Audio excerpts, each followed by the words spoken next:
And happy Wednesday morning to you, everyone, and welcome back. My name is Don K. Preston. I am the president of Preterist Research Institute of Ardmore, Oklahoma. We're looking at the parables of Jesus, specifically the eschatology of the parables. We are in Matthew 25 and the parable of the 5 wise and the 5 foolish virgins. And we'll want to close out our examination of that particular parable, even though there's a lot more we could say. I want you to notice how Jesus closes this parable. He says, "Watch therefore, for you know neither the day nor the hour in which the Son of Man is coming." Well, there you see, you have it. We are told this proves that Jesus was not talking about the fall of Jerusalem and his coming in that event, because this is the same as Matthew chapter 24, verse 36. "But of that day and hour knows no man, no, not the angels," to use Mark's version of it, nor the Son, but the Father only. See, you don't know the day or the hour, and yet they supposedly knew the time of the fall of Jerusalem. Well, first of all, they did not know the, quote, day and the hour of the fall of Jerusalem. There is absolutely nothing in Matthew 24, 4 to 34 or 35 that tells them the, quote, day and the hour of Jesus' coming and the fall of Jerusalem. Secondly, I want you to notice, we are told that Jesus' reference here, you do not know the hour in which the Son of Man is coming,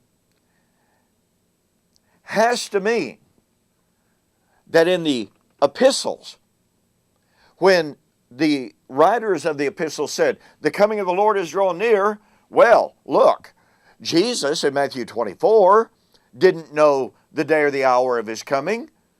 So here, when Peter said the end of all things is drawn near, and when James said the parousia has drawn near, they were clearly wrong, or they were just expressing a hope, because they could not know what Jesus did not know. My goodness gracious.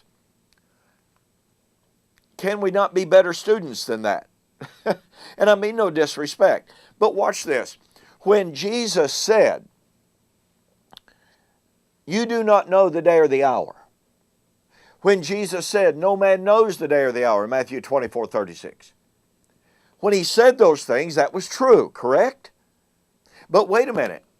In John 14 to 16, chapter 16 specifically, Jesus said, "It is expedient for you," that's he's speaking to his 12 apostles, "that I go away. If I do not go away, the Comforter cannot come. But if I go away, the Father will send the Comforter, and he, Holy Spirit, will guide you," that's the apostles, "into all truth." Now watch this. "He will show you things to come." Okay, so here is Jesus, who did not know the day and the hour. He would leave and go back to the Father. The Father, who knew the day and the hour, would send the Holy Spirit to inspire the apostles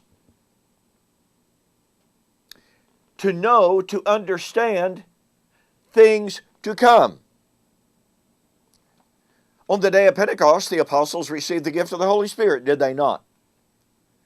And after the day of Pentecost, when the disciples began to write, inspired by the Holy Spirit, sent from the Father, who knew the day and the hour, what did the apostles write? Well, in Romans chapter 13, Paul said, "And now knowing the time." Knowing the time.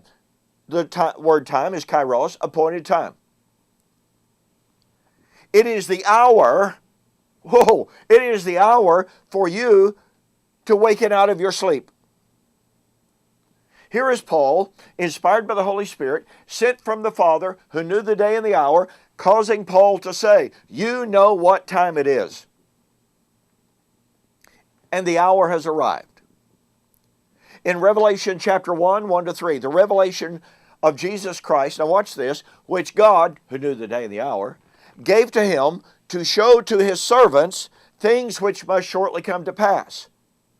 It was not Jesus in his ignorance, in his incarnate ignorance of Matthew 24, 36, or Matthew 25 and verse 13. It wasn't Jesus in his incarnate ignorance saying, "The time is at hand," and not knowing whether it was or not. It was the Father who knew the day and the hour, telling Jesus, tell the churches the time has drawn near. And in our concluding lesson on Matthew 25, 1 to 13, we will show how that statement, you do not know the day or the hour, can be demonstrated to be fulfilled in the first century. And that they could know, maybe not the day and the hour, but they could know in their lifetime. Thanks so much for joining me for this morning's Morning Musings. And do not forget, go to my websites and order the 2006 Preterist Pilgrim Weekend on the parables of Jesus, as well as my 32-lesson series on the parables. Go to www.eschatology.org or BibleProphecy.com. Order one or both. Mention that you saw the offer on YouTube or Facebook, and I'll refund your shipping. Well, due to a very tragic death in my family, this will be a short week. I won't have any other videos this week. Just keep my family in your prayers, my nephew and his family especially.